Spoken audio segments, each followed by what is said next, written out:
السلام عليكم. كلها كام ساعة ويبدأ يوم من أحب الأيام إلى الله، وهو يوم عرفة.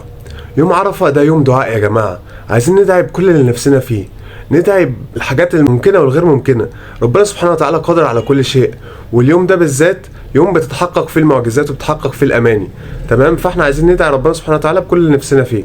قال رسول الله صلى الله عليه وسلم: خير الدعاء دعاء يوم عرفة، وخير ما قلت أنا والنبيون من قبلي: لا إله إلا الله وحده لا شريك له، له الملك وله الحمد وهو على كل شيء قدير.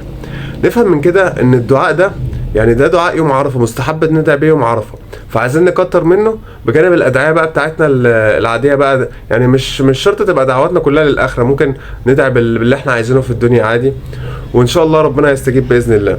ويا سلام لو تضموني معاكم في دعواتكم، يعني اكون شاكر لكم جدا. ومش محتاج اوصيكم بقى بان المفروض يوم عرفه ده نصومه. صيام يوم عرفه يكفر ذنوب السنه الماضيه والسنه القادمه.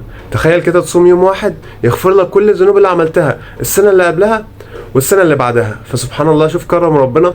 يعني دي فرص ذكي هو اللي يستغلها، وهو اللي قرب لربنا ويعرف ان النجاح والفلاح في الدنيا والاخره بالقرب من الله سبحانه وتعالى.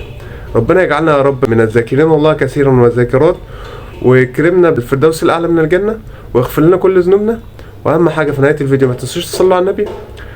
والسلام عليكم ورحمه الله وبركاته.